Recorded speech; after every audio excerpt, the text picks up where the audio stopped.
Ainda fazendo a gestão de viagens e despesas da sua empresa em vários sites e planilhas? Na OnFly, você centraliza tudo em um só lugar e ainda economiza até 40%. Conte com políticas inteligentes e aprovações automatizadas, dando controle e segurança sem perder a autonomia que seu time precisa. Faça gestão de despesas com cartões corporativos com limite recarregável, pagamentos via Pix e assuma o controle de forma personalizada por categoria de uso, horário e dia da semana. E mais! Acesse relatórios das viagens da sua empresa em tempo real para subir sua gestão ao próximo nível. Tudo isso conectado ao seu IRP. Das reservas às prestações de conta, com atendimento 24 horas durante todos os dias da semana.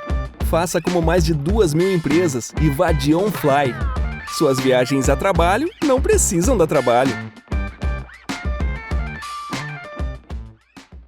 A gente teve o grande evento que foi a invasão da Rússia na Ucrânia. E aí os Estados Unidos também veio na sequência e cometeu um ato de uma sanção. Eles congelaram a grana dos russos lá nos bancos americanos. Logo na sequência, o Biden tentou falar com os árabes e os árabes não atenderam o telefone. Cara, isso daí pra mim falou, opa, mudou o jogo. Na minha visão, tem 3 grandes players que mexem em economia. São as famílias, são as empresas e é o governo. Você só tem um cara com problema no mundo, é o governo. O governo tem dívida. Só que, você já viu algum problema, algum governo resolver cortar na carne? Eu não vi. Falando um pouco mais dessa questão de olhar um pouco mais pro Oriente, né? Na nossa conversa ali você destrinchou um pouco do que tem ali nos árabes, em outras geografias ali da região. O que às vezes as pessoas conhecem menos são mercados ali do Oriente Médio, né? Por exemplo, a Bolsa Saudita é do tamanho, ou talvez hoje até um pouco maior que a Bolsa Brasileira. A gente não tem o costume de olhar nada além dos Estados Unidos e tem oportunidade para gerar alfa, ter essa flexibilidade. Eu acho que você tem que ter uma mente aberta, entendeu? Uma vez eu marquei um call com um estrategista, até um cara que ficava em Hong Kong, e no meio do call, eu perguntei de Brasil pro cara, falei, puta, Brasil, cara, Brasil é um traders market, né? Não é um investors market. Que pé da vida do cara. Lógico que dá para investir. Como assim, né? Hoje eu entendo o que o cara quer dizer. Ele olha em dólar. Se você falar para qualquer pessoa assim, qual foi o melhor investimento do Brasil nos últimos tantos anos? CDI. O investidor brasileiro, ele está muito à mercê do investidor global.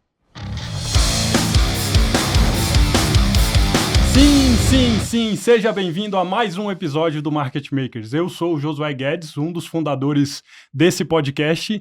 Hoje eu tô aqui sozinho nessa bancada, mas muito bem acompanhado, sozinho desse lado aqui, né? O Salomão não tá aqui, tá lá no Mundial acompanhando o Palmeiras, o Matheus tá analisando a carteira ali, e hoje eu trouxe aqui um cara que eu conheci, foi uma coisa inesperada, né? Eu recebi um tweet de um tal de, nem foi um tweet, foi uma DM, né? Do Adriano Neves, do Bocom BBM, valeu aí, Adriano, sugerindo um tal de Giovanni Vescovi. E segundo ele, o cara valia a pena falar com ele, porque era uma lenda do xadrez e que tinha se tornado gestor com uma idade um pouco mais avançada, mas menos comum do que a gente vê por aí. Então, a história já parecia boa, né? Uma pessoa que foi grande mestre de xadrez, se tornou gestor depois dos 30. Fiquei com vontade de falar com ele e fiz um convite para ele vir falar aqui comigo, beber um café. E era uma meia hora de papo e a gente passou ali quase 2 horas conversando. Então a gente está aqui para continuar, né? Esse papo que, foi muito bom. Então esse cara, o Giovanni, eu vou deixar ele se apresentar um pouco mais na frente. Ele começou a jogar xadrez com 3 anos de idade, tornou-se vice-campeão mundial mirim em 87, conquistou o primeiro título de campeão brasileiro em 99 e chegou a 48º do ranking mundial em 2004. Em 2010, ele era considerado o melhor enxadrista do Brasil. Encerrou a carreira profissional no xadrez e ingressou no mercado financeiro com mais de 30 anos. E tem uma visão de algumas coisas que são bem interessantes que a gente vai falar aqui nesse papo sobre cenário, sobre mercado, sobre xadrez também, algumas coisas que são legais dele comentar. O Giovanni é advogado de formação, ele tirou o CFA e entrou no Itaú BBA em 2013 como analista, né? Ele chegou a gestor na Itaú Asset, mas saiu de lá porque agora ele está com alguns planos aí interessantes de abrir a própria gestora. Giovanni, uma satisfação te receber aqui.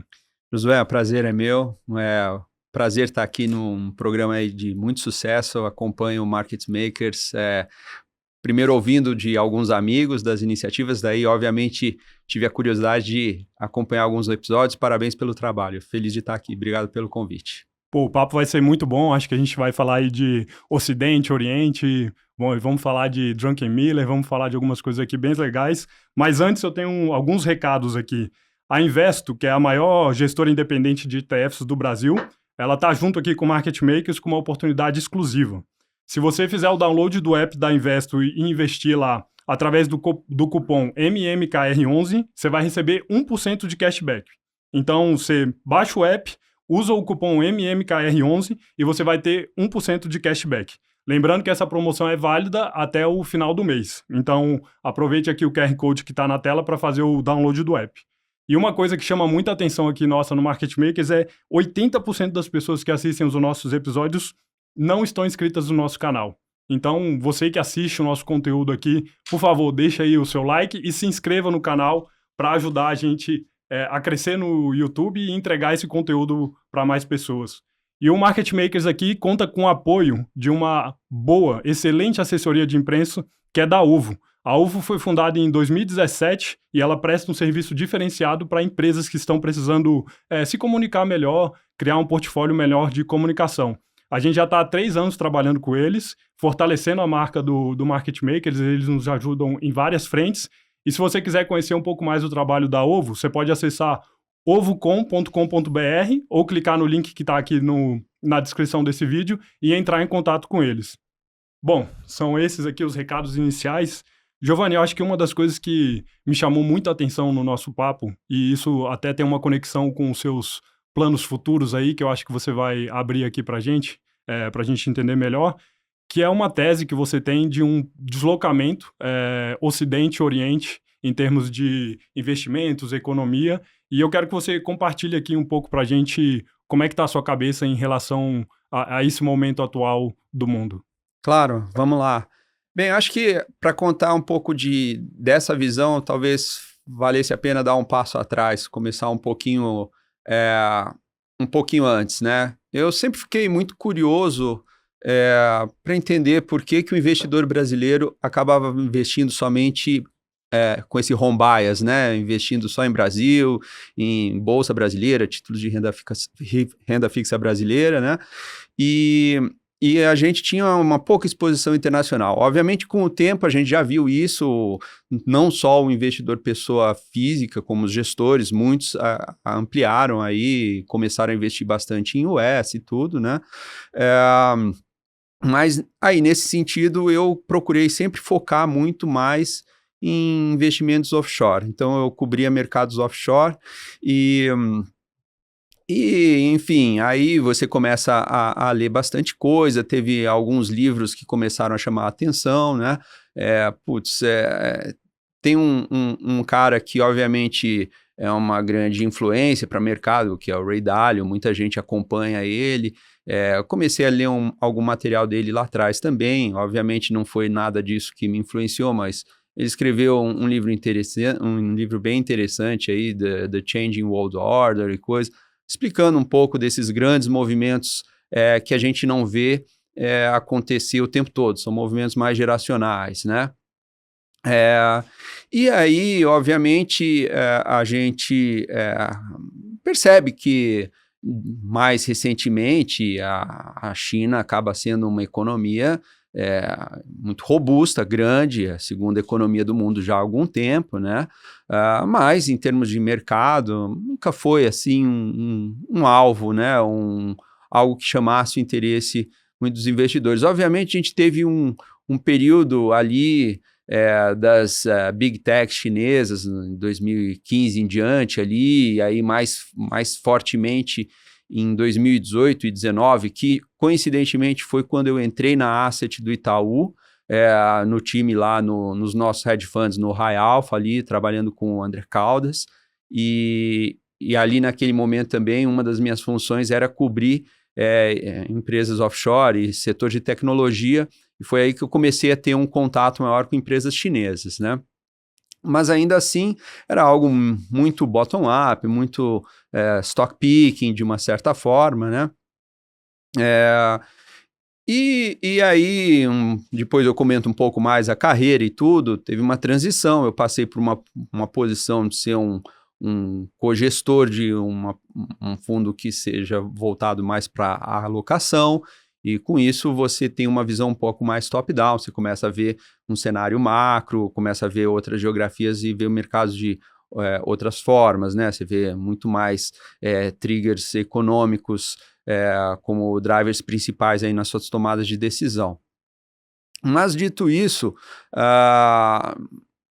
não havia nada que fosse algo muito que chamasse atenção, até obviamente o ano 2020 a gente teve um grande evento na humanidade, né, com o Covid, mudou muita coisa e tudo, e aí já foi um período que chamou muita atenção porque você começou a ter uma divergência de políticas entre as duas principais economias do mundo, né? Os Estados Unidos acabou fazendo um programa de helicopter money ali, que foi uma inovação, e a China procurou ter uma outra postura, né? Não usou tanto o fiscal quanto todas as outras economias usaram, e acabou até se beneficiando no primeiro momento, porque acabou sendo a economia que estava operando, né? Estava ainda fazendo máscara para todo mundo e tudo, enfim. Aí, isso daí já foi algo que chamou a atenção. Na época, já nessa posição ali, a gente fez, aí já no time que tocava o carteira Itaú, a gente acabou fazendo até o primeiro swap de ações domésticas chinesas, que eu tenha conhecimento da asset do Itaú, e aí eu não sei se do mercado brasileiro. Foi uma operação que estruturei junto com um broker, uma casa grande gringa, né? Mas foi um trade naquele momento, né? Até ali existia sempre uma discussão, até como eu comentei do Ray Dalio, que levantava essa bola que o mundo estava ainda vendo sob uma ótica um pouco diferente do que ele achava, essa questão da hegemonia americana, etc. e tal, né? Ele sempre colocou um pouco em questão alguns pontos de atenção, e daí depois também ele trazia alguns pontos sobre aquilo que ele tinha tido de experiência com relacionamento com o chinês, porque ele vai lá há muito tempo, né? Mas fora isso, até aí nada de excepcional acontecendo, tá? Ainda era um mundo que a gente estava saindo da pandemia, etc. e tal, né? E aí a gente teve um grande evento. A gente teve a questão da Rússia e da Ucrânia, né? Em 2022. E eu sempre procurei estudar muitas coisas, né? Buscar muita informação, sempre respeitando vários pontos de vista. Então, tem coisa que, por exemplo, tem uma parte do mercado que a gente é treinado e aprende a operar com uma análise fundamentalista. Basicamente é isso, a técnica, né?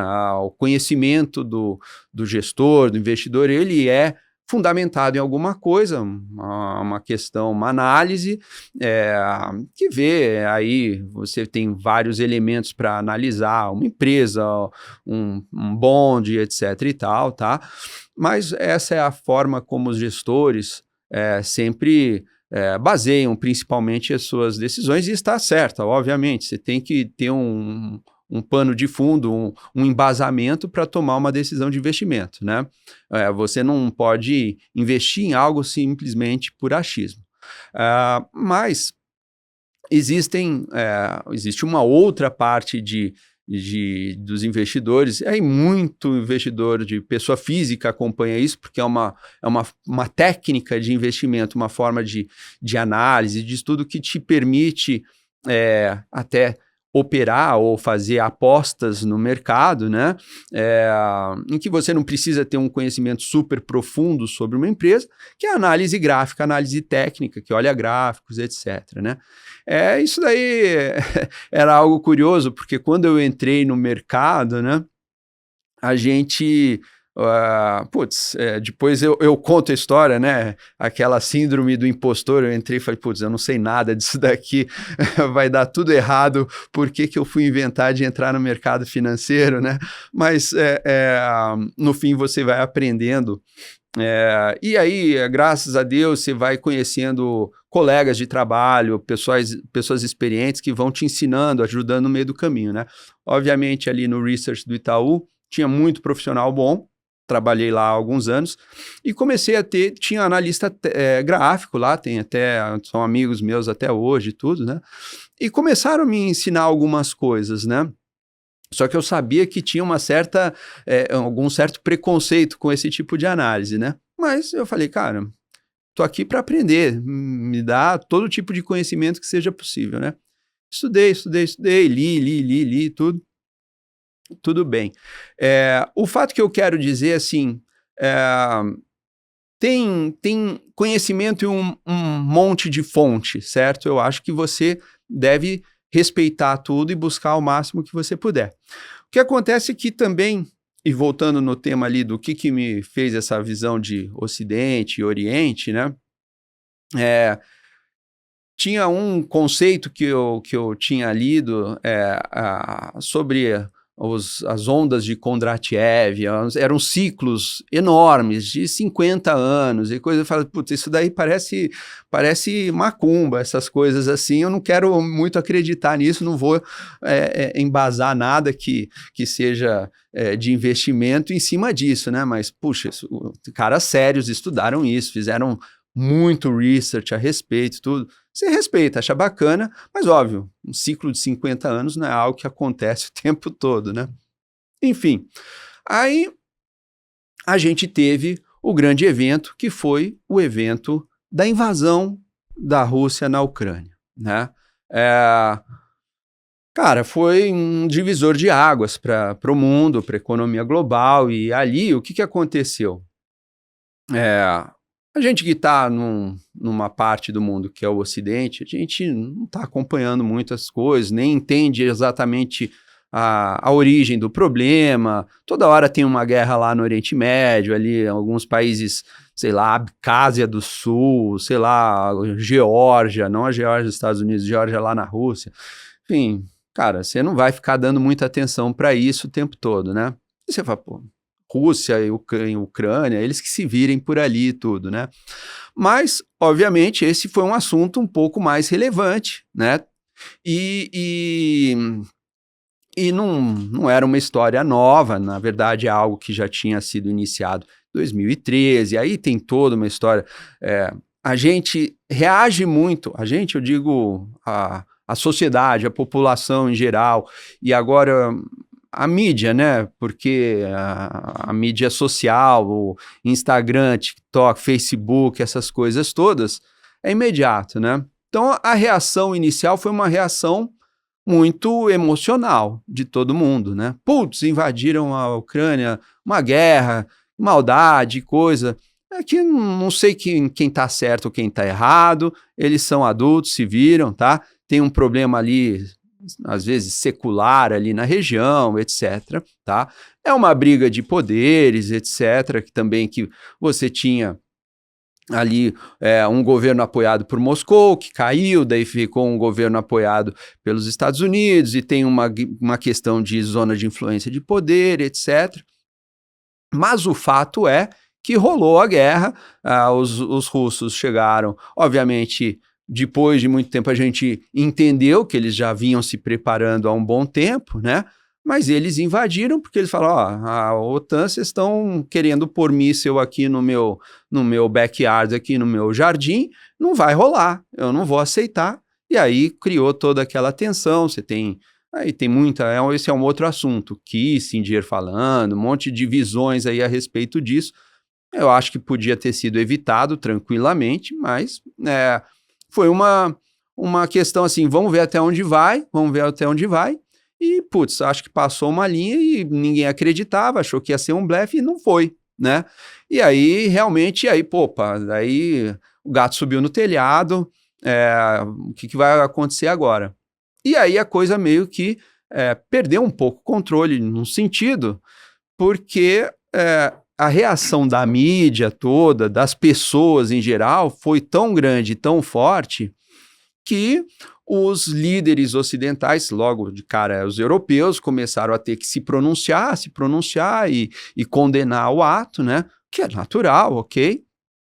E aí os Estados Unidos também veio na sequência e pressionado assim para se manifestar, condenou o ato e cometeu um ato de uma sanção que foi diferente das sanções anteriores. Eles congelaram a grana dos russos lá nos bancos americanos, ou no mundo inteiro praticamente, entendeu?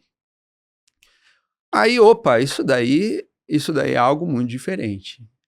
Eu acho que a partir daí a gente começou a ter uma sequência muito rápida e curta de acontecimentos que hoje a gente esquece, né? Porque já passou, já estamos acostumados com isso, mas na época ali, naquele momento, ninguém estava entendendo muito bem. Visões, etc. e tal. A guerra ia acabar em uma semana, acabar em 2 semanas, e o fato algo aí, teve alguns poucos acontecimentos rápidos nesse momento que me chamaram muita atenção, né?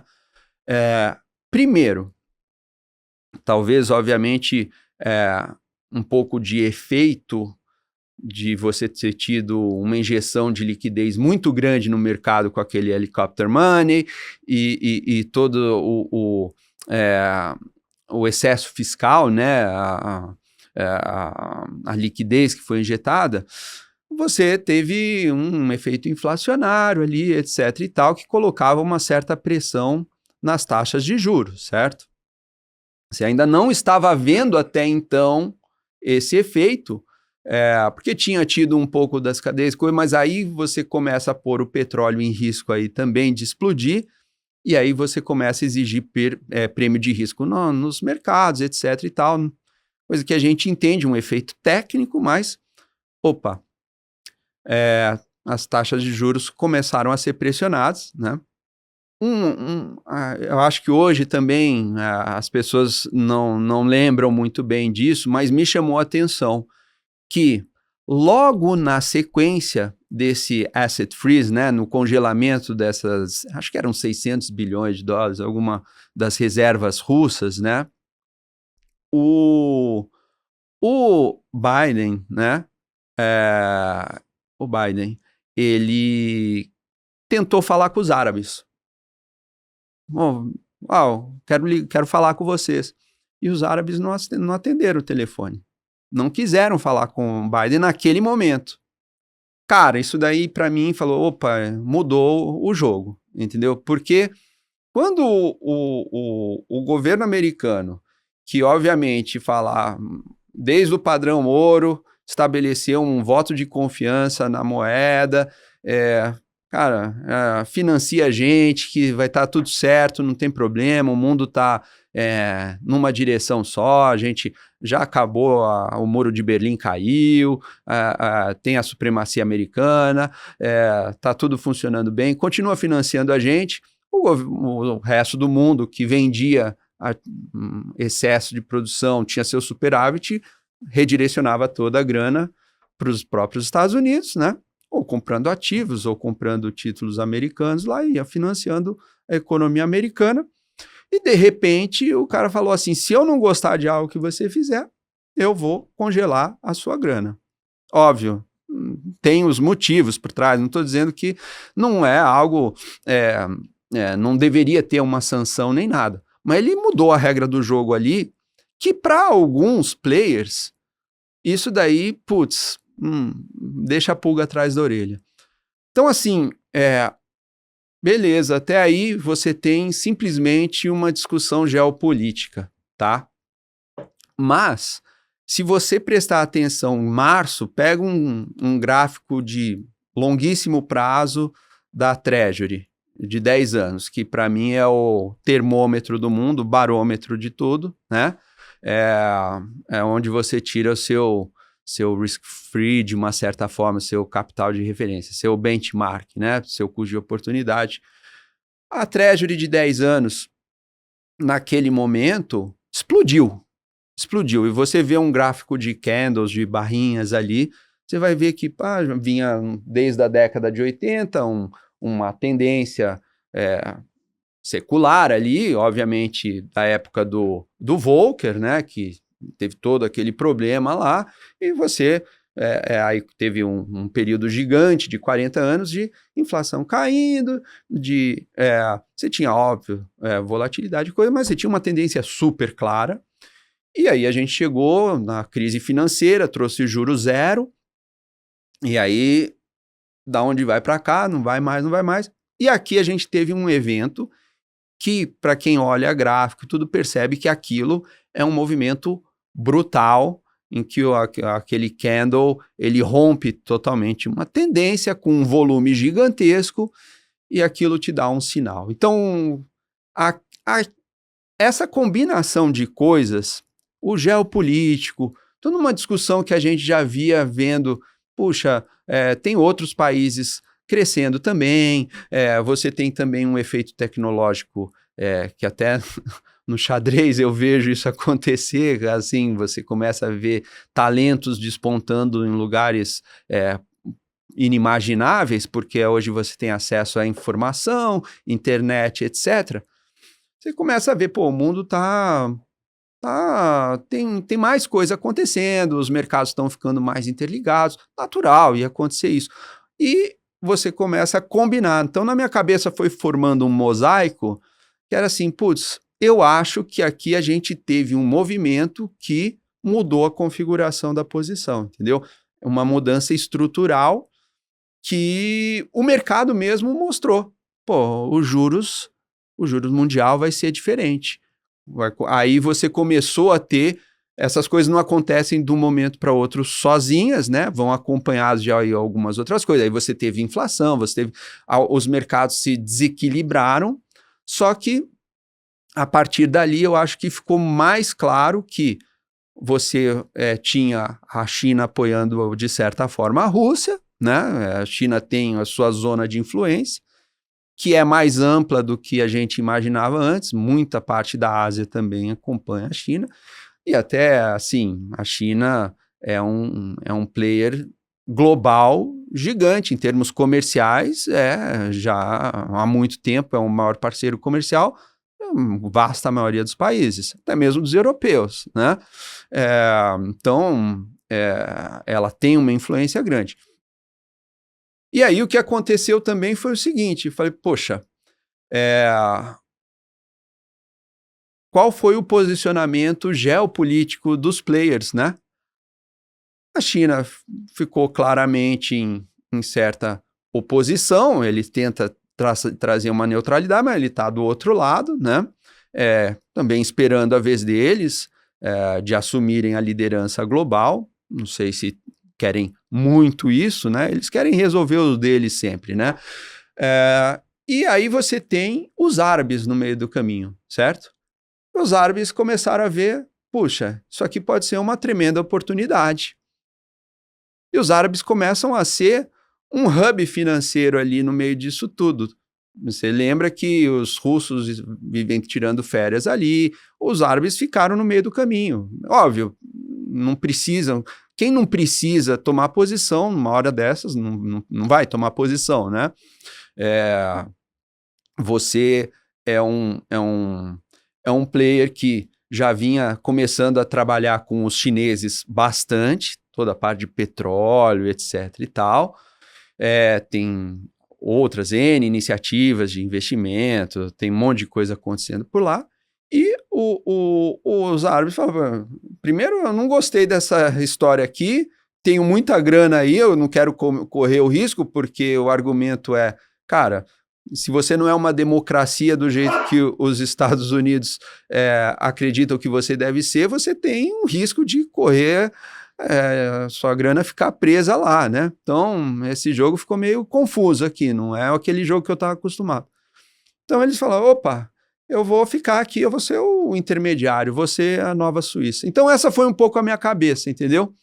E a partir dali eu comecei a sentir que a gente está indo para um mundo um pouco diferente, um mundo que você vai ter um pouco mais de inflação, você vai ter mais players, mais prêmio de risco para renda fixa, etc e tal. Mas foi isso aí, uma baita long story short, que me colocou nessa visão um pouco diferente aí do que como eu monto meu framework aí geopolítico e aí passando para mercados.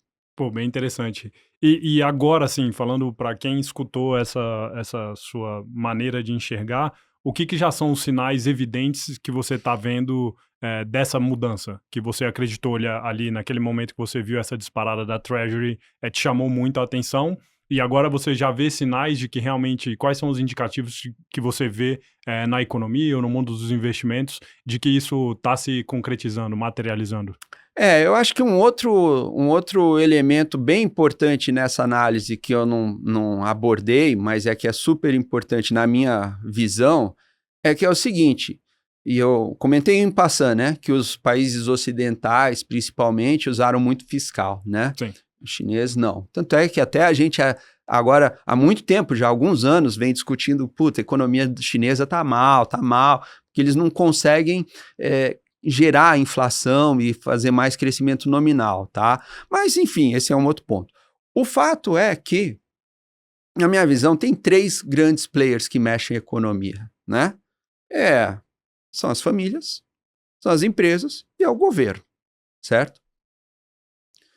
Toda grande crise, ou as famílias ou as empresas tiveram algum problema de alavancagem, de dívida, algum problema de crédito, né? Ou liquidez, que causou aí uma crise maior ou menor, certo? Hoje, e desde algum tempo já, as famílias estão super bem. Assim, óbvio, pensa numa forma agregada das economias e Estados Unidos, etc e tal. Óbvio que você vai ter uma parte das famílias ou da sociedade, né, das pessoas que sofreram, que tem um problema aí que estão com inflação corroendo as economias e o custo de vida aumentou, e etc. A cesta de alimentos, a cesta de consumo dela ficou mais cara, tudo bem. Mas no agregado, as famílias estão bem. Estão bem e estão empregadas no mundo inteiro, né? No mundo inteiro. Agora a gente teve aí um pouquinho mais, veio o jobless claims aí um pouquinho mais alto e coisa, mas, cara, no geral tá quase pleno emprego. Então as famílias estão bem. As empresas estão bem também. As empresas não estão com problema. Fala, puxa, cara, o juro ficou mais alto, o custo do capital ficou um pouco mais apertado, mais difícil, etc e tal. Era muito melhor quando a Treasury estava 2%, agora está 4,5%, etc, de 10%, né? Puxa, mas o fato é que quando a economia cresce nominalmente, você tem um pouquinho de inflação, a empresa vai fazer o quê? Ela vai vender os produtos dela. Se ela consegue repassar um pouquinho de preço, ela repassa esse preço. E, obviamente, ela tem um limite ali, que ela não vai forçar muito a barra, né? Mas, enquanto ela não estiver tendo prejuízo, ela não faz o quê? Demissões. Então, e se você não tem as demissões, as famílias continuam bem, está todo mundo empregado e essa família continua consumindo. Então, assim, em geral, esse equilíbrio que eu tenho visto acontecer, né? Então, um ambiente de crescimento nominal, alguma inflação, é bom para as empresas, tanto é que você pega earnings, vem surpreendendo para cima, né? Isso ajuda na alavancagem operacional das empresas, etc e tal. O fato é que, enquanto as empresas estão com balanços sólidos, não que não estejam ganhando muito, um crescimento, mas não estando ameaçadas, elas não estão demitindo, e não estando demitindo, as pessoas seguem empregadas. E a economia até está se mexendo, está dinâmica, tem outros efeitos aí que a gente não consegue medir bem ainda, você pega, e é por isso que eu acho que hoje em dia um investidor macro tem um espaço muito bom para investir, porque é um período de mudança, os modelos macroeconômicos não funcionam tão bem, entendeu? Então você precisa estar sentindo o mercado, você está vendo tela, está vendo volatilidade, etc. e tal, para entender um pouquinho os movimentos. Mas o fato é que, na minha visão, você só tem um cara com problema no mundo, é o governo. O governo tem dívida. Está explodindo a dívida americana, né? E não só, vários governos têm problemas fiscais, né? Só que você já viu algum problema, algum governo resolver cortar na carne? Eu não vi. Assim, lembra que, você deve lembrar, algum tempo atrás, que o pessoal falava, pô, os americanos estão aprendendo com os brasileiros, né? A viver com inflação, etc. Isso aqui a gente já sabe, né? Teve 2021, foi o ano que os investidores brasileiros porraram de ganhar dinheiro aí com juros americanos, com a Treasury, né? Porque o brasileiro entende muito bem isso daí, a questão fiscal, a questão de inflação, etc. Os americanos não veem inflação o quê? Desde a década de 80, né? Tem geração de MD lá que nunca viu inflação, né? Enfim, o fato é que os governos, eles precisam endereçar a questão fiscal, se quiserem equilibrar como todos os modelinhos sugerem que tem que fazer, né? Só que minha tese é que não vão resolver problema fiscal nenhum. Não vão. Cara, se eles inventaram helicopter money, cara, quando que imaginaram que ia fazer isso? E a magnitude daquilo foi um negócio bizarro. Ninguém nunca esperava aquilo. A economia sobreviveu, as coisas andaram e tudo. Então, assim, agora a discussão está ficando um pouco mais pesada em relação aos Estados Unidos com toda essa questão fiscal deles, tá? Mas meus 5 cents aqui é que, trazendo um pouco a experiência até que a gente tem daqui, cara, eles vão chutar a latinha, kick the can down the roads, né? Vão deixar isso para frente, não vão endereçar isso, tá? E se não vão endereçar isso aí, eu acho que o sinal que você me perguntou, quais são os sinais? São sinais que você vai ter uma taxa de juros pressionada por mais tempo. Se o Fed começar a cortar muito rápido, putz, a parte longa da curva vai abrir muito, entendeu? Por quê? Porque a economia está firme. Se eles estimularem mais a economia agora, vai gerar mais crescimento, mais inflação. Os números de inflação estão se dirigindo aos 2%. Mas, cara, o core não está. Por que o core não está? Porque as pessoas estão empregadas, está tudo funcionando. A pessoa está indo jantar fora, está fazendo... agora ainda mais essa fase de consumismo que a gente está com TikTok, essas coisas todas. Então, assim, esses são alguns sinais. Sinais que, para mim, é um sinal de que você continua num ambiente de taxa de juros pressionadas para cima, tá? Eu acho que você ainda, por mais que você tenha alguns dados de inflação que podem vir positivos, dar uma aliviada, baixar, dar espaço, né? Eu acho que ela ainda está presente. Cara, que é um sinal que, para mim, é bizarramente importante, mas eu vejo pouca gente comentar, é a inflação japonesa. Cara, a inflação japonesa, o core está subindo. Está mais de 3. Assim, para o Japão, que tem uma taxa de juros ainda super baixa, ele não tem como manter essa taxa de juros tão baixa tanto tempo, né? Então, assim, pressiona o Japão, o BOJ, a também subir a taxa de juros.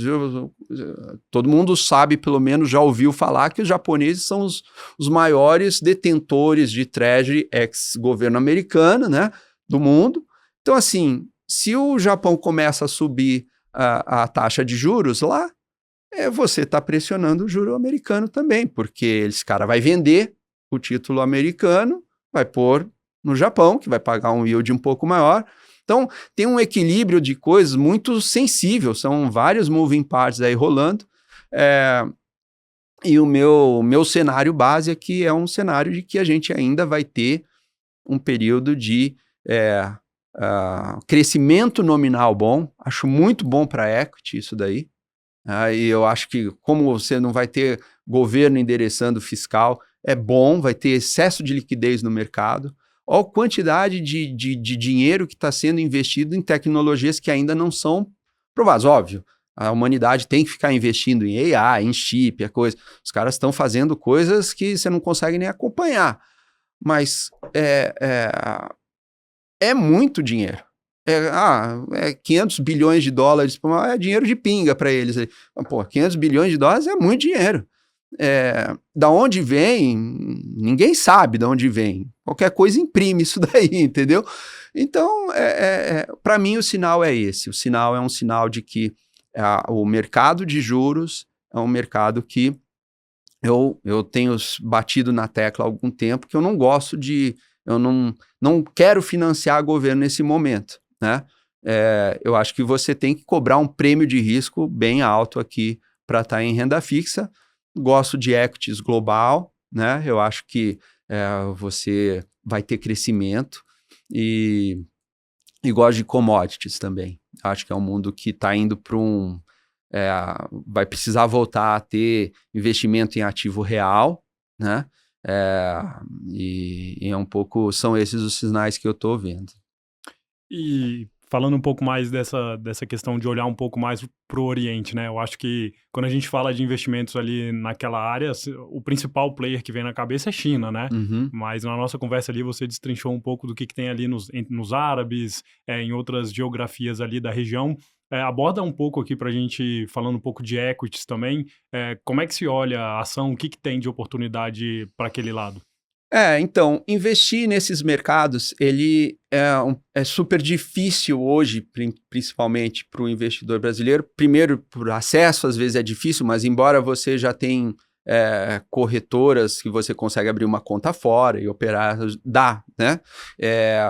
Tem algumas questões que dificultam ainda para o investidor brasileiro ou para o ocidental de uma forma, a parte de disclosure, às vezes, das empresas, você não tem todas as informações, mas essas coisas estão mudando.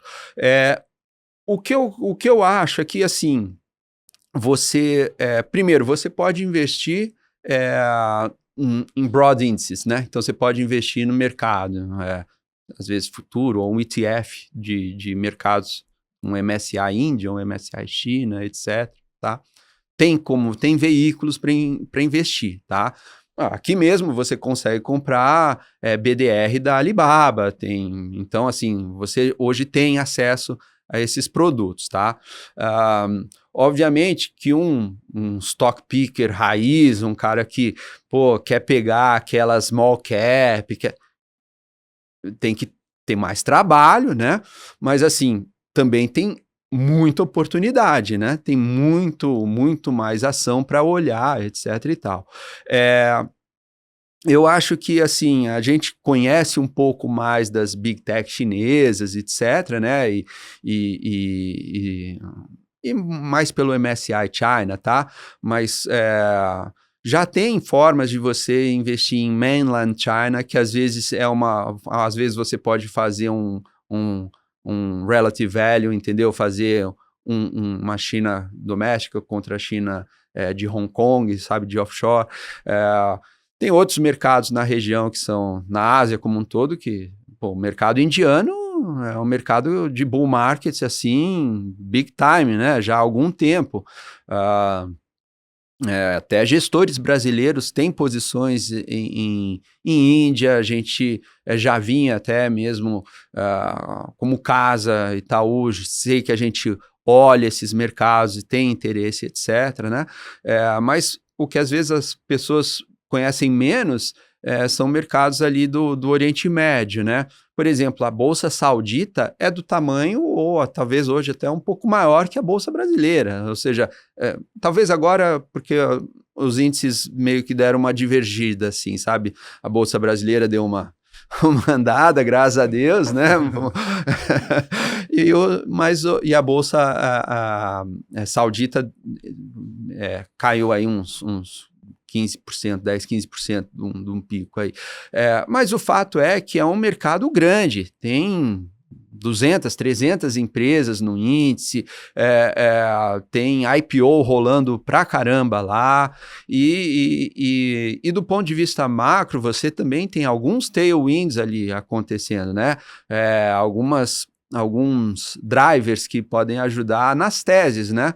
Poxa, você tem com o MBS, né, que é o Mohammed bin Salman lá, que é o novo, já há algum tempo, né, já faz alguns anos, que assumiu lá o lugar do pai dele e tudo como líder dos sauditas.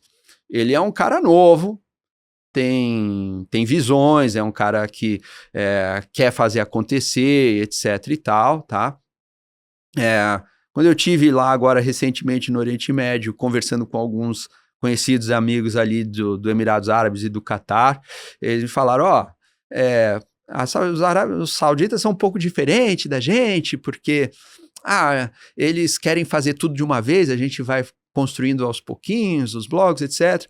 Mas é só para mostrar um pouco que existem diferenças ali na região, mas ali... além de uma visão de crescimento que o novo líder ali tem há alguns anos, já vem implementado, tem uma agenda de abertura para as mulheres entrando no mercado de trabalho, isso daí é consumo, entendeu? Ela gera mais renda e aí, consequentemente, consome mais. Então, você tem uma tese de consumo ali para trás, tem uma tese de mega investimentos, mega projetos. Então, tem um monte de coisa. Aquela Neon lá, tinha o Line ali, um projeto gigante, obviamente tem seus riscos de crédito, até mesmo para a família saudita ali, com seu $1 trilhão ou mais de dinheiro de net worth, né? Chega um momento que é muito grande o cheque, até eles deram uma diminuída ali nos projetos, mas o fato é que tem coisa acontecendo, né? Mas a gente não acompanha muito esses mercados porque, assim, ainda são mercados que os índices são dominados pelo setor de financials, por exemplo, que aí as pessoas ficam pensando, bem, daí tem a Sharia, tem as regras dele, coisa... Verdade, mas tem um setor de consumo lá que cresce. Por exemplo, uma ação que recentemente eu olhei e achei, muito interessante, um setor que não chama, não tem appeal, né? Para quem olha growth, né? Quem olha crescimento, que é um pouco mais o meu foco. Eu em equities, eu gosto de olhar tudo que tem a growth, mais ligado a crescimento. Não sou muito da escola de value, entendeu? Mas, por exemplo, o setor de telecom não é um setor de growth por natureza, né? Já é uma indústria meio madura, etc e tal. Mas ali nos Emirados Árabes, como está tendo um fluxo de imigração muito grande, você tem um giro muito grande de imigrantes e gente indo e vindo, etc e tal, ali é um case interessante, entendeu? A DU, né? Que você chega passa o passport control ali em Dubai, eles te dão um chipzinho, tá aqui, toma aí 10 megabytes, sei lá, para você ter um número local e poder acessar a internet. Os caras estão fazendo até essa propaganda, já estão dando uma cenourinha para a pessoa que vai passar ali 2 semanas e tem o filho, a filha, coisa, todo mundo quer usar o seu Instagram e postar suas coisas, cria uma conta lá. Então, sabe, são coisas diferentes que você tem que estar lá para acompanhar e saber um pouco mais e buscar esse edge, né? Mas tem mercados ali, tem várias teses, mas não é o caso a gente aprofundar em tudo aqui, não. Mas eu acho que assim, a gente não tem o costume de olhar nada além dos Estados Unidos e tem oportunidade para gerar alfa, ter essa flexibilidade. Eu acho que você tem que ter uma mente aberta, entendeu? Pode dar algum trabalho, mas why not, né? É só uma questão hoje de estudar e aprofundar um pouco. E por que você acha que a gente não vai um pouco além do mercado brasileiro e dos Estados Unidos? Questão regulatória, algo do tipo, ou não? Não, Home bias totalmente, o brasileiro tem essa característica, né? Acho que isso daí já é comprovado, né? Dessa sim. questão de ter um home bias muito grande. Mas o que você viu ali, entrando no mercado um pouco depois em termos de carreira, né? Uhum. Depois a gente vai abordar um pouco isso, que é bem interessante. Conseguiu, teve um baita sucesso aí no que você se propôs a fazer, mas o que você enxergou ali no meio que você estava das pessoas não olharem com tanta disposição para esses mercados? Eu acho que assim, tem o home bias, eu acho que você tem um elemento macro que é importante, os Estados Unidos foi um buraco negro, sugou todo o investimento, cada 80 cents de dólar ia para os Estados Unidos, então você teve um excepcionalismo aí americano recente, né, que era um pouco difícil de competir, né, então e estava indo bem, então você obviamente não tinha por que muito mudar esse jogo, mas eu acho que tem esses desafios, a gente não tem especialistas, a gente não tem também por que criar times dedicados a isso daí dentro de uma gestora, se você vai estar com um foco muito grande em renda fixa Brasil, renda variável Brasil, renda fixa US, renda variável US, né? Então, isso daí ficava meio em segundo plano. Eu acho que a gente, então... e tem outros desafios aí, trading hours, né? O gestor precisa estar acordado de madrugada para operar esses mercados, exige um pouco mais, né? Então, eu acho que tinha um pouco disso. Mas uma coisa interessante é que, assim... Tem duas coisas aqui, né?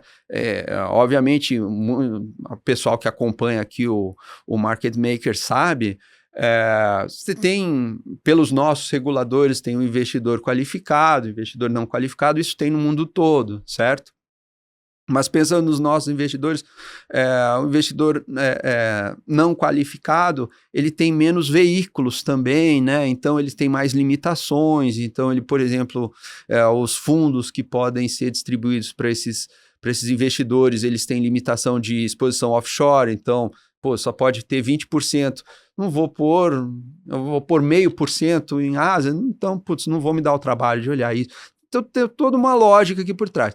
Mas se você pegar investidores profissionais e qualificados, gente que tem muito, bem sofisticado, tem muita grana, etc., e todos os maiores investidores, eles também têm pouco, entendeu? No máximo põe alguma coisa em Europa e tudo. E aí eu acho que é um pouco de momento, entendeu? De um pouco de realmente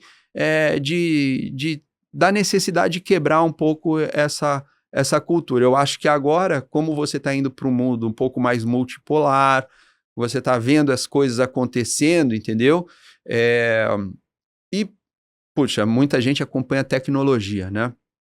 A tecnologia na China avança muito rapidamente, entendeu? Então, assim, certamente vão surgir grandes oportunidades. Às vezes não vai ser em public markets, né? Não vai ser na bolsa, talvez vão ser private equities e coisa, né?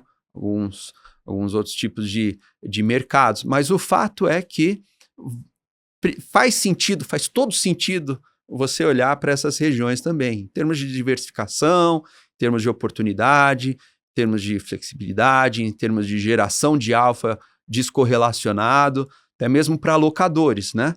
Alocadores profissionais e tudo, eles estão buscando alfa. Essa é a vida dos caras.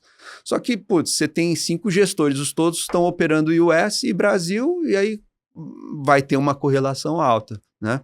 Então, acho que assim, eu acho que isso daí é algo que vai acontecer com o tempo e é meio inevitável, assim. Eu acho que de pouquinho, mas eu acho que isso daí vai rolar. Antes da gente entrar aqui um pouco, para a gente explorar a sua história no xadrez, a sua carreira, queria te escutar um pouco sobre o Brasil, a sua visão sobre o Brasil aí, o que você está achando do posicionamento tanto do institucional aqui dentro. Acho que a gente viu um fluxo aí de estrangeiro entrando aqui por alguns motivos aí que algumas pessoas estão tentando entender. A gente tem hoje aí uma decisão nesse dia que a gente grava aqui, não sei o que o Copom vai decidir, mas quero te escutar um pouco também sobre aqui, o doméstico. Beleza. Eu não sou um grande especialista de doméstico, tá? Mas aqui, como que é a minha visão? Eu, eu acho que a gente tem um orgulho nacional, a gente, por natureza, a gente gosta, fala, poxa... E, de fato, nosso mercado é um mercado sofisticado, ele tem alguma profundidade, nosso mercado de renda fixa é um mercado bastante bom para operar, a gente tem empresas boas, o Ibovespa é um índice importante, etc e tal, né? Mas, assim, uma vez, logo que eu entrei para o time que faz mais global macro, faz, assim, tem uma visão um pouco mais top-down, né? Eu comecei a falar com os estrategistas das grandes casas, né, que cobriam as diferentes regiões do mundo. Falei com o estrategista de Europa, de Estados Unidos, de Ásia, de Japão, etc. e tal, e falava com, às vezes, os grandes estrategistas globais e tudo, né? E uma vez eu marquei um call com um estrategista, até um cara que ficava em Hong Kong. Foi, 11 da noite, um call horrível de ter, e no meio do call, eu perguntei de Brasil pro cara, eu falei, Brasil, cara, Brasil é um traders market, né, não é um investors market. Eu fiquei pé da vida do cara, falei, como assim traders market? Não, lógico que dá para investir, como assim, né, tem prêmio de risco, tem esse... E assim, eu mandei depois uma mensagenzinha só, né, não bati boca com o cara ali nem nada, mas... aquilo ficou na minha cabeça. E assim, hoje eu entendo o que o cara quer dizer. Por quê? Na verdade, o que a gente aqui discute muito é o nosso benchmark, que é o CDI, e a renda fixa versus bolsa, né? Que obviamente agora está um pouco animada, mas ainda tem muita gente que não gosta, porque fala a renda fixa pagando o que paga, não faz sentido olhar em bolsa, né? Mas o fato é que a gente pensa em reais quando a gente está tendo essa discussão. Se você pensar em dólar, aí você tem uma outra discussão. E quando a mensagem do cara falar assim, Brasil é um mercado de trading, não é um mercado de investimento, é porque ele olha em dólar. Né? Se você falar para qualquer pessoa assim, qual foi o melhor investimento do Brasil nos últimos tantos anos? CDI. Óbvio que foi CDI, né? Em reais foi CDI. A bolsa às vezes pega coisa. Aí até o pessoal compara. Não, mas vamos comparar a B com a bolsa. A B domina a bolsa se você considerar a volatilidade, entendeu? Então, assim, a renda fixa brasileira ela é muito forte. O governo oferece muito prêmio de risco para você financiar ele aqui, né? Só que para esse investidor que investiu em renda fixa e ganhou muito dinheiro e coisa, ele tem que fazer pensar se o patrimônio dele em dólar ele está tão rico quanto ele acha que ele está, né? E aí ele vai ver que não é tão simples essa equação, né? Bem, eu coloquei isso aí para colocar um pano de fundo para dizer assim, puxa, eu acho que o Brasil oferece grandes oportunidades. É um mercado muito bom para um trader macro bom, entendeu? E aí você pega e você vai perceber, né? Se você é um investidor de renda variável aqui e você tem a sua escola, começa vendo as ações do índice, começa operando aqui, tudo, você fala, puxa, a bolsa está muito barata. Quanto tempo a bolsa ficou negociando a múltiplo abaixo de 8 vezes, etc e tal, entendeu? Tá muito barata a bolsa, os earnings vamos até tirar Vale e Petro, vamos olhar só o índice de consumo, múltiplo tá muito barato, 10 vezes, sei lá quantas assim, e não se entendia por quê, entendeu? E de repente você tem um fluxo gigante de capital estrangeiro que entra e a bolsa sobe. Agora o gringo gosta do Brasil, A variável que você tem que acompanhar e entender é o dólar. Você tem que entender como ele está vendo o dólar E mais, você tem que acompanhar o que está acontecendo no macro lá fora, certo? Poxa, se você tem um movimento de juros, se a bolsa lá fora ficou muito cara, os caras estão fazendo um relative value, entendeu? Às vezes você tem trades algumas vezes setoriais, que pega essa parte de commodities, quando você tem o petróleo, começa a se movimentar de um outro jeito, até as pessoas entendem porque a Petro às vezes anda um pouco mais, etc. Mas assim, o fato é que o investidor brasileiro, ele está muito à mercê do investidor global, né? E qualquer movimento grande de um investidor gringo vindo, ou alguns, ele é muito, fluxo, né? Então, eu acho que a Bolsa Brasileira tem alguns momentos de oportunidade, então, aí, às vezes, olha o ETF brasileiro, o EWZ, você vai ver se ele está num ponto bom ou não de compra em termos de preço ali, entendeu? Mais até do que os earnings, porque as empresas estavam dando earnings bons aqui, mas o papel não subia. Não subia por quê? Porque o investidor doméstico fala, cara, eu não vou pôr dinheiro, a renda fixa está dando um caminhão de dinheiro para mim, e o investidor gringo fala, não estou muito interessado agora, entendeu? Aí, quando você tem a combinação ideal, vem o dinheiro, a bolsa anda. Mas a renda fixa aqui, ela é muito interessante. A renda fixa, você consegue capturar movimentos bons, né? E você tem um carrego muito interessante que te dá um colchão bom para você fazer apostas um pouco mais longas aqui, né? Só que aí você também, aí o investidor local ele é bom, ele tem um edge, né? Lembra aqueles dias de vol, de cupom e de etc., que o investidor gringo falava, vou embora, eu cansei dessa brincadeira aqui, o investidor local operou bem, né? Mas assim, fazendo esse à parte, eu fico, quando eu olho como investimento Brasil, eu fico esperando momentos de muita oportunidade. Na renda fixa, eu acho que eu não tenho uma segurança muito grande a respeito de lá de fora, entendeu? Eu não acho que a gente vai ter um ciclo de corte de US tão próximo, né? A gente chegou a ter um momento 4, 6 cortes na curva, não vai vir esses cortes assim, na minha opinião, tá? A gente pode discutir um pouco mais isso depois. Mas o ponto aqui para mim é que é o seguinte, eu acho que aqui o nosso BC já tá bem perto do limite aqui. Eu assim, até entendo ele ter subido as últimas, tá? Eu acho que tem um lado técnico de credibilidade que ele tem que criar no mercado, e ele tem feito bem, né? Mas eu acho que ele está bem perto de parar. Vamos ver hoje aí o que vai rolar, né? Mas aí eu acho que você vai... Eu acho que o mercado, quando a bolsa já começou a andar, ela já está precificando um pouco isso, para ser bem sincero, tá?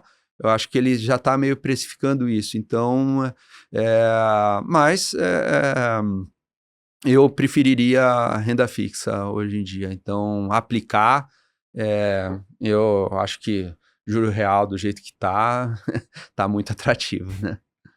Bom, aproveitando já que você comentou aí um pouco de trade macro e tal, explica pra gente como é que você forma a sua cabeça em relação a um potencial trade, e aí já falar um pouco do que você enxerga do Drunken Miller. Você fez alguns comentários quando a gente estava tomando aquele café que eu achei bem interessante, que é um investidor que eu também admiro, gosto de ler as histórias ali do que ele faz, porque é diferente, né? É algo bem diferente do que a gente está acostumado. Então, como que você enxerga oportunidades no mercado e qual que é a influência do pensamento do Drunken Miller nisso? Boa. Eu acho assim,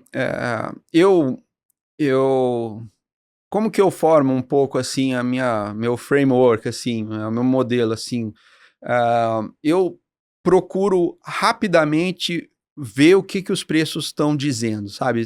Dá só um snapshot, assim, uma olhada rápida.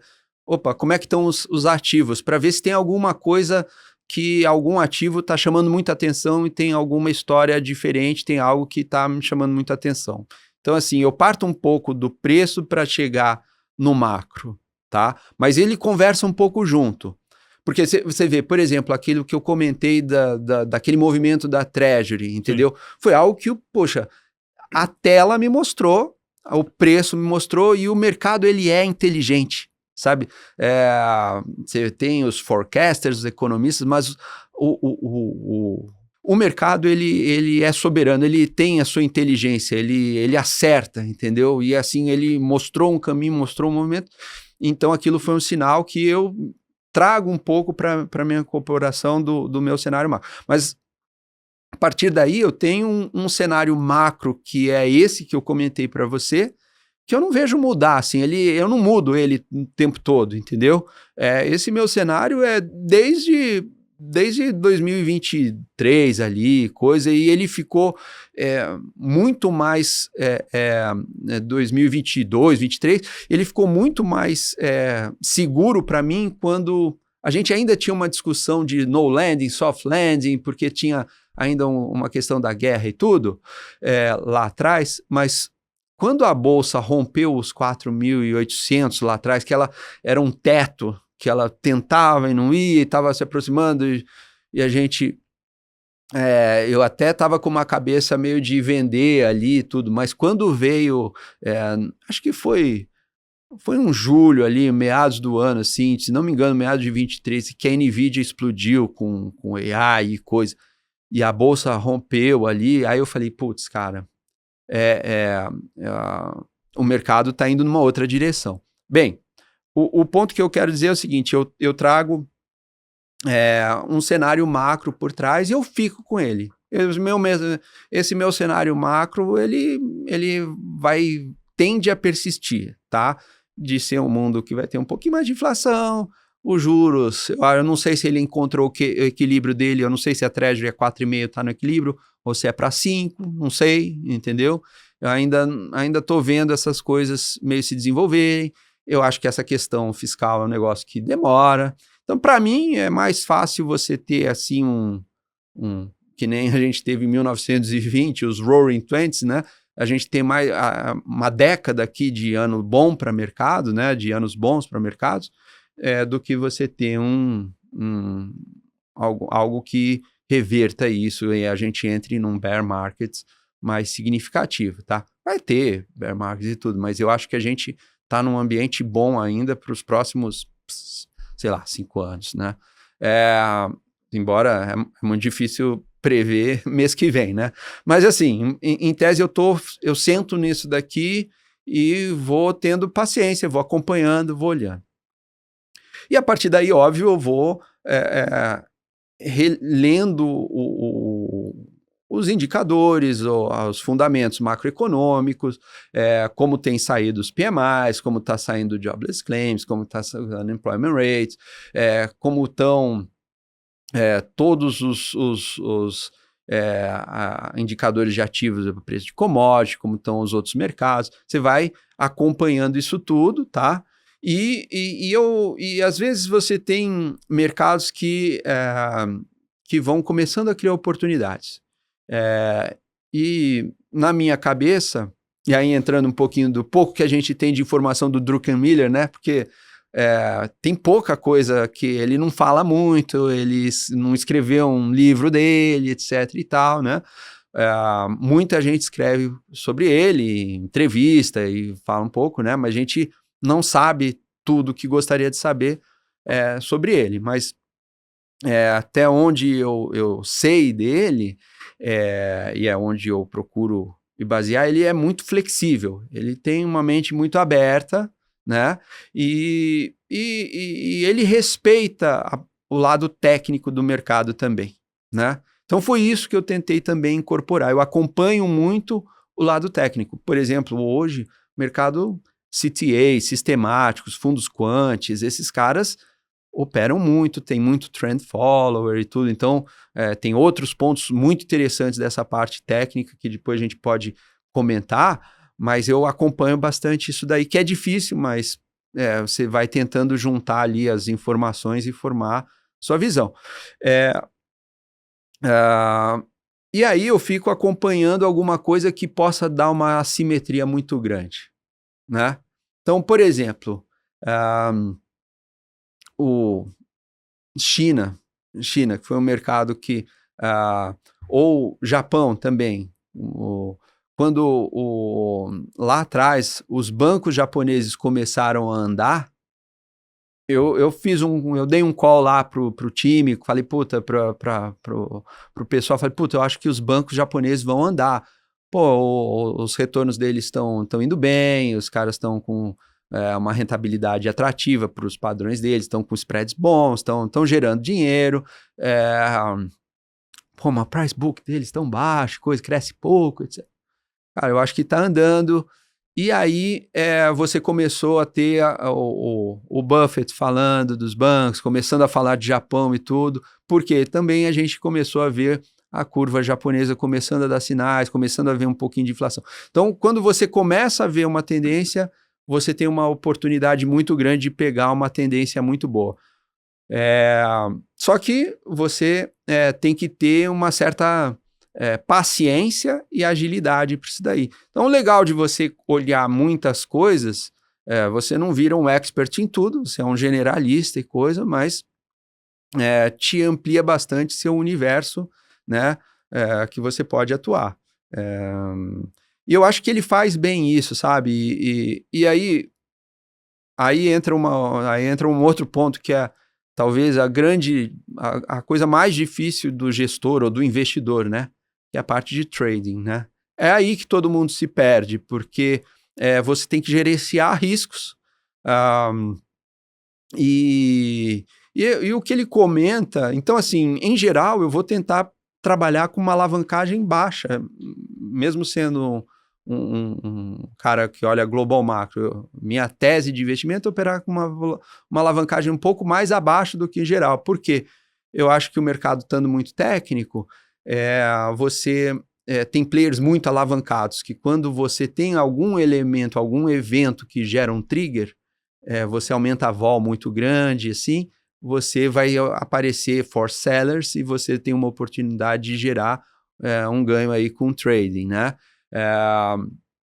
Mas eu acho que é uma combinação de uma série de coisas. Eu tenho um cenário macro que eu fico lá atrás, ele tá, enquanto não tiver nada que me faça mudar ele, eu não tenho por que mudar ele, certo?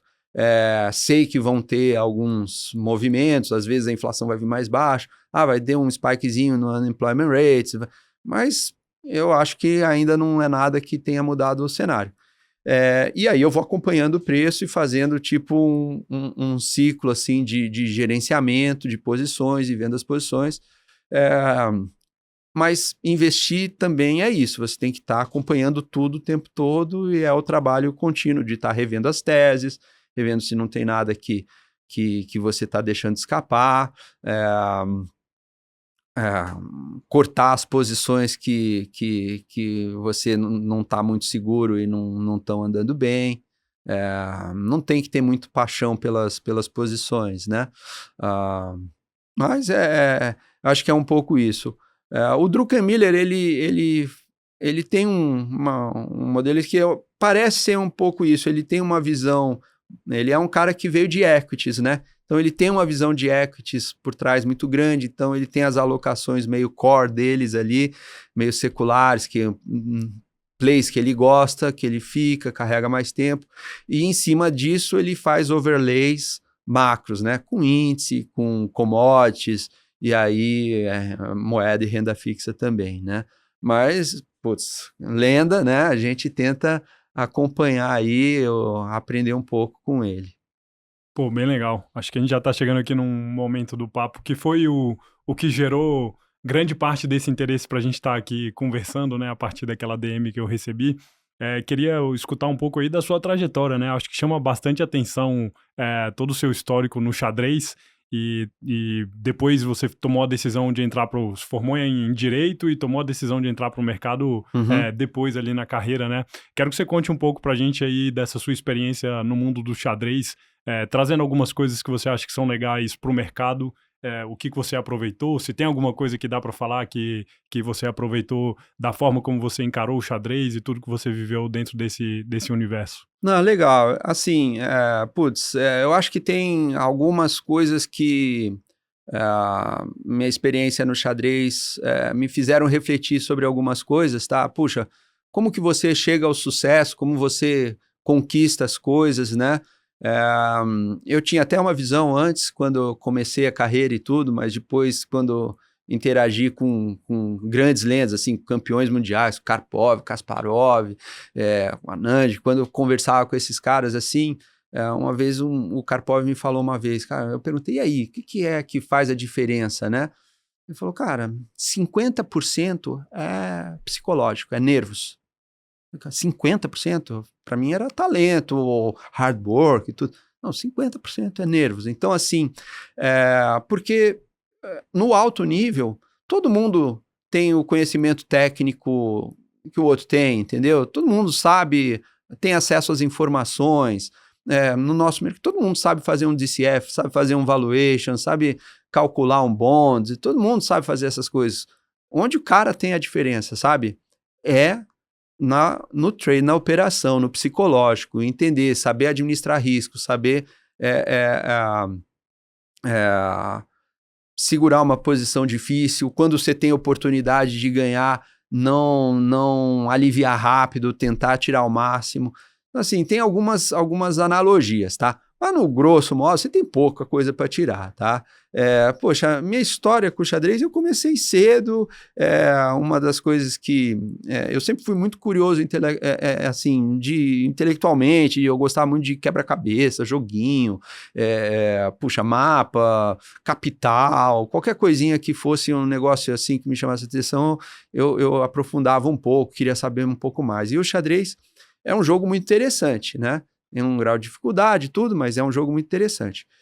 E eu lembro a primeira vez que eu aprendi em casa com meu pai, como dominó, tranca, esses jogos assim, né? E aí eu fazia vários esportes, futebol, natação e coisa, e meu pai me levou para jogar, para ter aula de xadrez lá no clube. Tinha uns 8 anos. E aí no primeiro dia o professor fala assim, eu cheguei lá, o professor fala, joga com aquele menininho ali, né? Um japonesinho ali. Aí eu joguei com o japonesinho e perdi, mas assim, eu perdi vários peõezinhos, não perdi, e foi indo e ele ganhou, né?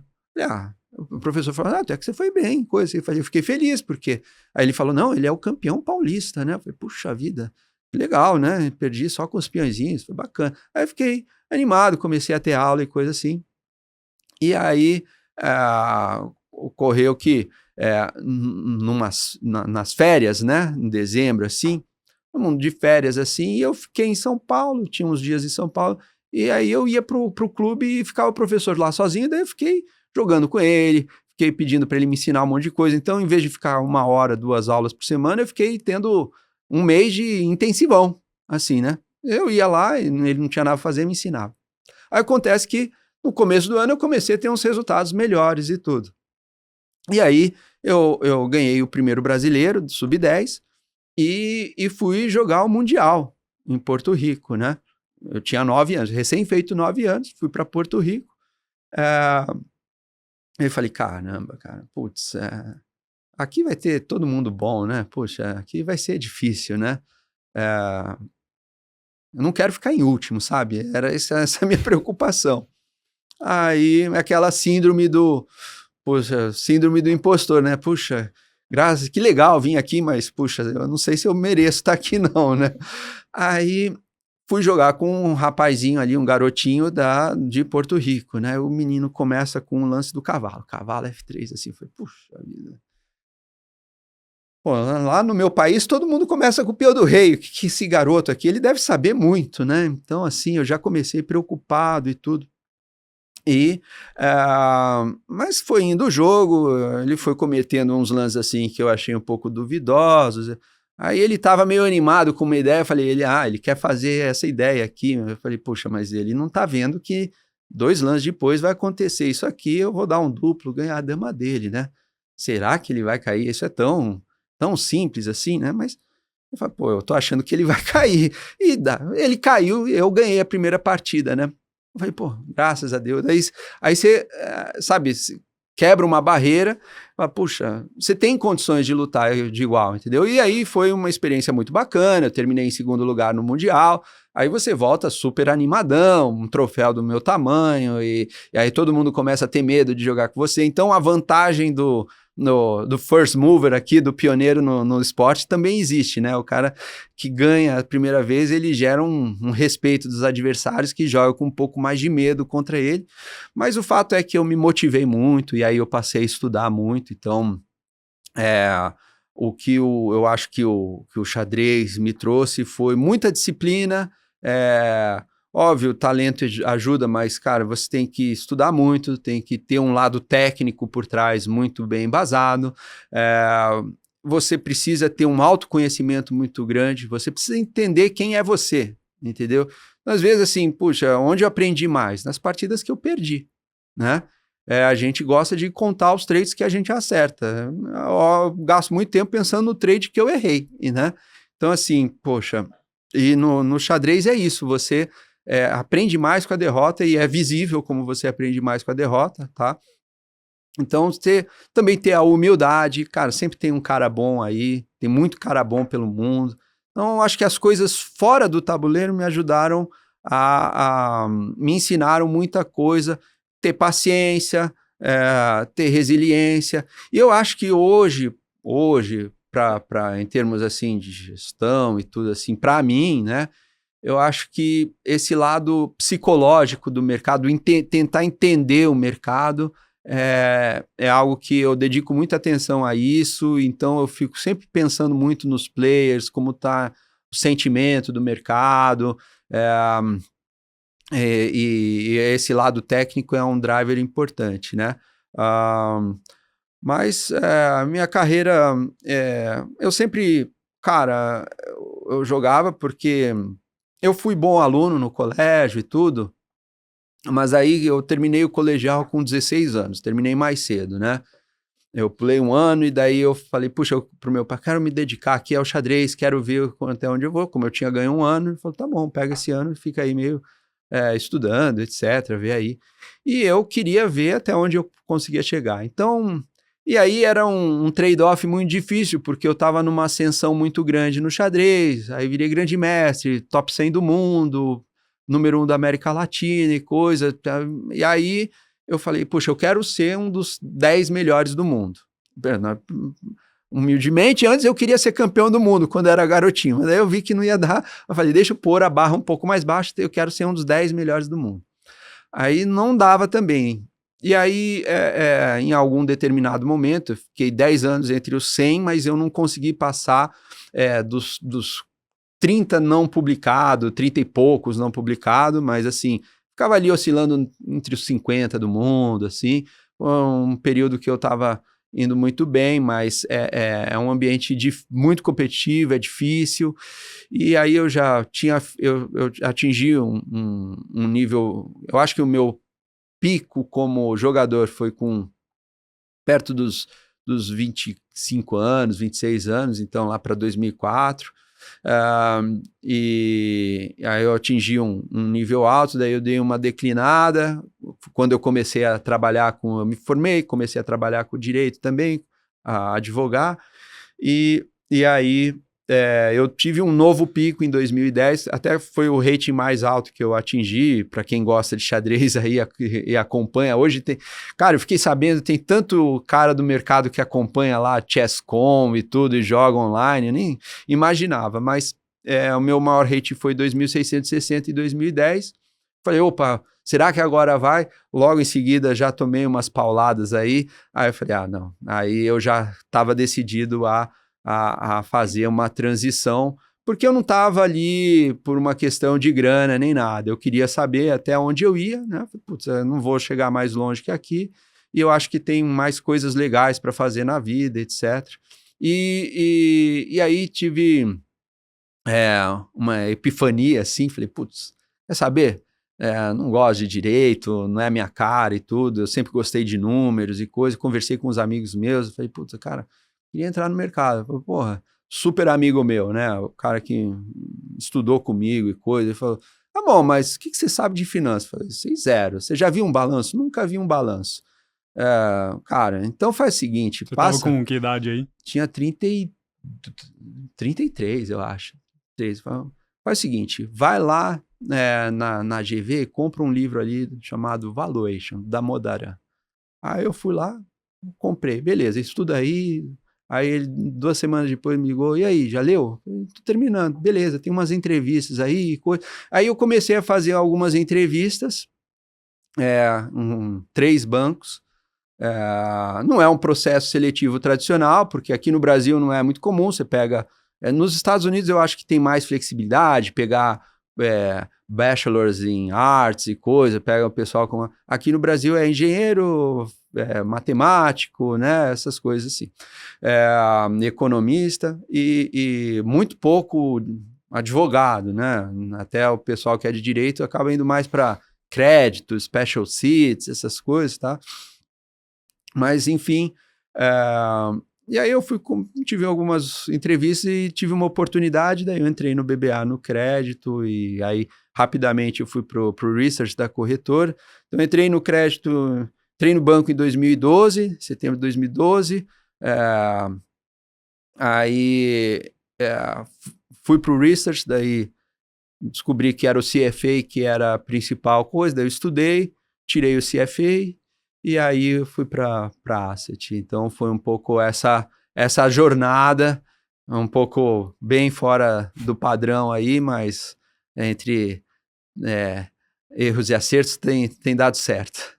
Pô, bem interessante. Eu acho que a gente gosta aqui no Market Makers de escutar umas histórias assim um pouco diferentes, né? E principalmente de uma carreira que não foi construída nos padrões que você mesmo comentou, né? Do cara que entra ali como estagiário, novinho e tal, que é o que a gente tá mais acostumado a ver aqui quando a gente conversa, né? Geralmente vai um pouco mais para esse lado. E aí você ficou ali dentro do Itaú durante alguns anos e agora tomou a decisão de vai iniciar aí uma nova etapa, um novo momento na sua carreira profissional. Então, assim, eu acho que agora... Cara, eu tô com 47 anos, já tenho uma boa experiência de mercado e eu até, assim, tenho bastante confiança na minha visão, na minha gestão e nas minhas decisões de investimento. Tem um track record ali que foi construído bom. Então, assim, eu acho que é um momento de vida, de carreira que acho que faz sentido. E eu acho que tem também, poxa, meus filhos estão grandes, já estão formados, então é um momento de vida muito bom para mim. E eu acho que é aquilo que eu disse, eu acho que a gente tem uma oportunidade aí de mercado, eu acho que tem muito pouca gente focando em Ásia e tudo, então a ideia é montar aí uma gestora lá em Dubai e tudo, e atender aí futuramente clientes brasileiros, mas clientes também asiáticos e nessa linha, assim, meio que eu acho que o mundo está indo para uma direção, eu acho que a gente tem condições de ser uma ponte, sabe? Criar uma conexão na América Latina, Brasil, Oriente Médio e Ásia que precisa ser criada, né? Precisamos ter esses canais e eu acho que é uma coisa natural que vai acontecer, então eu estou bem entusiasmado, bastante animado, é um baita desafio, mas foi uma decisão que foi muito bem pensada e coisa, então acho que a gente só tem uma vida para viver, né? Então vamos tentar nessa. E em que pé que tá esse projeto? Cara, tá ainda early stages, né? Eu acabei de voltar de lá, fiquei 3 semanas ali, falando com vários service providers, conhecendo melhor o mercado, tendo um senso melhor de como que funciona a cultura ali, né? Já conhecia, tenho amigos na região, mas voltar e ter uma discussão um pouco mais focada para isso, para investimento, entender como é que é a cabeça deles, investimento, como eles olham o Brasil, por exemplo, né? Que assim, é tudo uma questão de edge, né? Então, assim, lá eu sou um cara que vai ter um edge grande para eles quando eles pensarem em Latam e Brasil, né? 13 anos numa casa conceituada como Itaú e coisa, então com bastante acesso ao mercado. E eu acho que eles têm uma demanda grande. O Brasil tem um lado atrativo que, da mesma forma que a gente não olha ali por falta de oportunidade, o education, tudo, eu acho que os investidores de lá também não olham tanto os nossos mercados por isso, porque acaba sendo um play muito concentrado em grandes players, né? Então, você vai pegar os fundos soberanos, eles estão ativos, tipo a Adia, PIF, até o Singapura de IC, coisa, eles estão ativos, estão investindo aqui, né? Mubadala.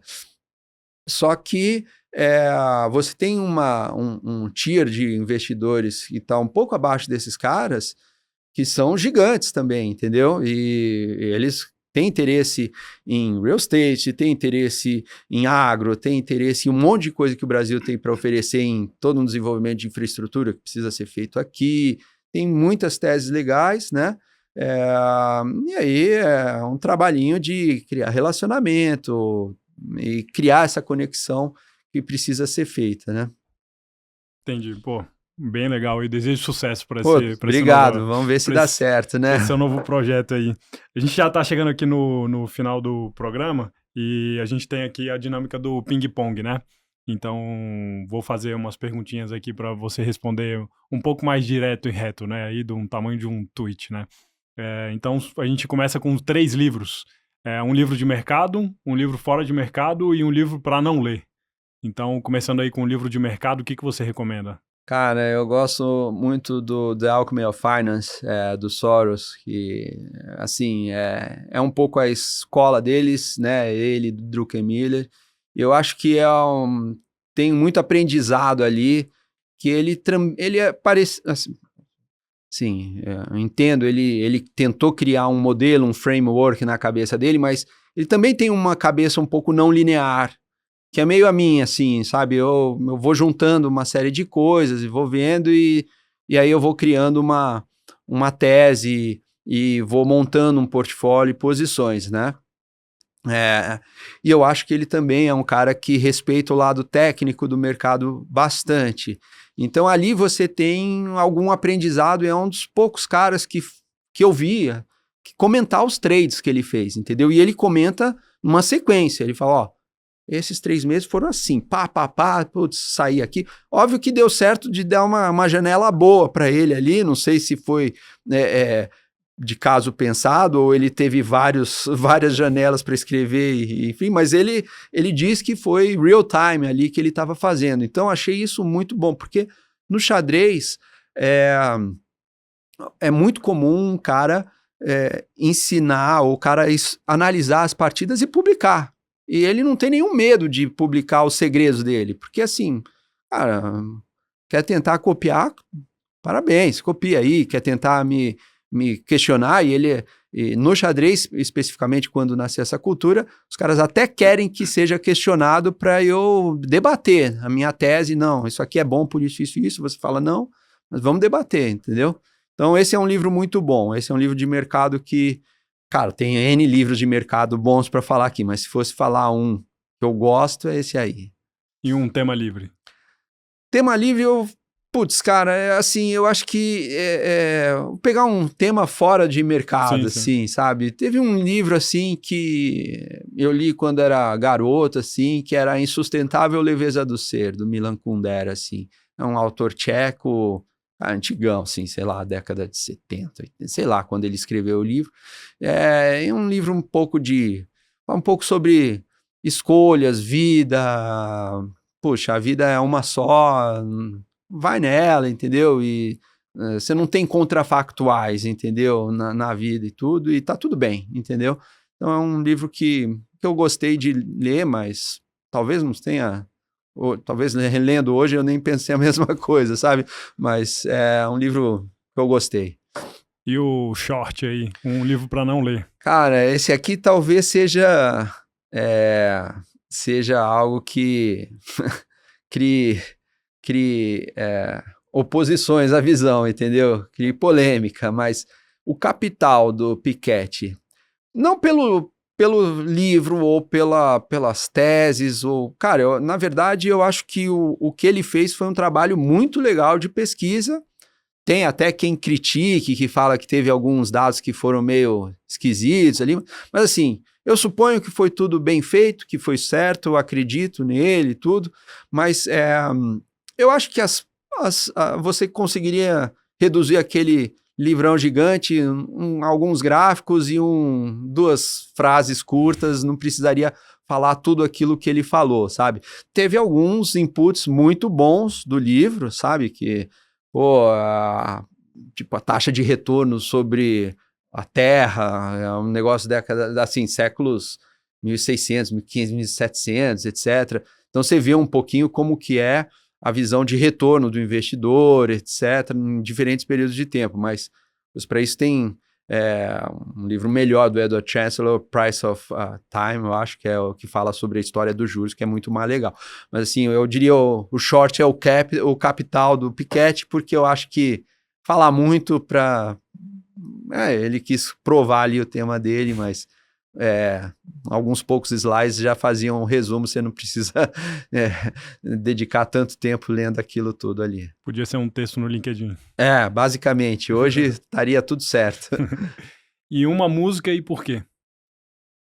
Putz, cara, eu sou muito fã de muita música, eu sou bem eclético, eu gosto muito de rock, mas uma que eu ouço com bastante frequência é Crazy do Gnarls, eu nem sei falar, os Gnarls Barkley lá, aquele cara, bem, Crazy, eu não vou tentar aqui vou fazer karaokê, o pessoal pode pesquisar, mas eu escuto sempre fazendo esteira e tudo, é uma música que tem uma vibe legal e eu curto bastante ela. E um convidado que você gostaria de ver sentado aí na sua cadeira contando a história pra gente? Um só, Um só. Puxa, tem muita gente interessante para trazer aqui. Eu acho que, pensando em pessoas ligadas aqui ao mercado também, que possam trazer muito insumo, e essa é uma pessoa que admiro muito.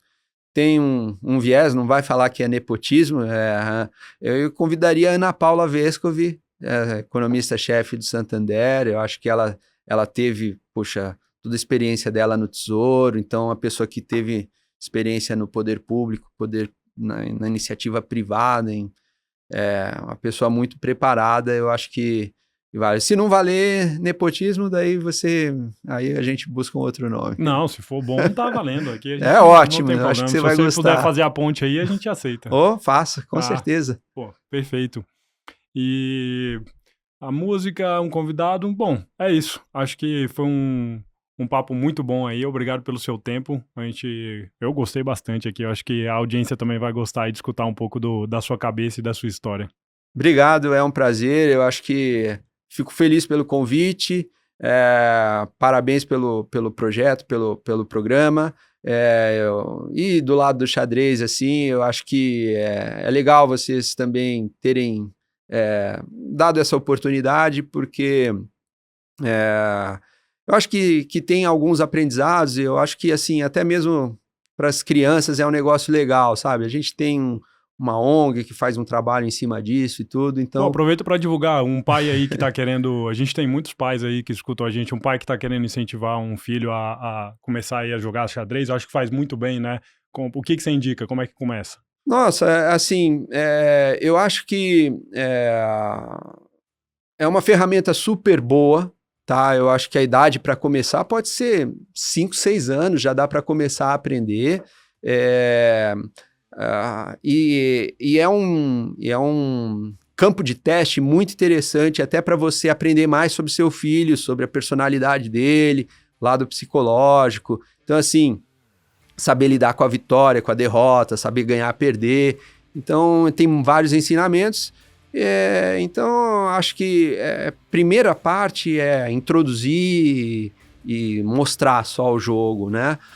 O lado competitivo, ele é um lado muito difícil, mas se a criança curtir e tiver talento, aí incentiva. Tem muito professor aí particular e coisa boa para acompanhar. Mas é um negócio que eu acho que vale a pena as crianças, pelo menos na infância, assim, terem esse contato. Ainda mais hoje, né, que a molecada fica no celular o tempo todo, e aqui você até consegue ficar no celular, mas você está pensando e produzindo algo. Então, é algo que você não corta o celular totalmente delas, mas você está ajudando a desenvolver outros skills, né, outras habilidades que vão ser bem úteis. Assim, algo que a gente apoia muito. Pô, é isso. Então, você que acompanhou até aqui, não se esqueça de se inscrever aqui no canal, deixar o seu like, deixa um comentário aí também pro Giovanni sobre xadrez, eu acho que a gente pode criar uma interação legal aqui também. Então, até uma próxima e tchau!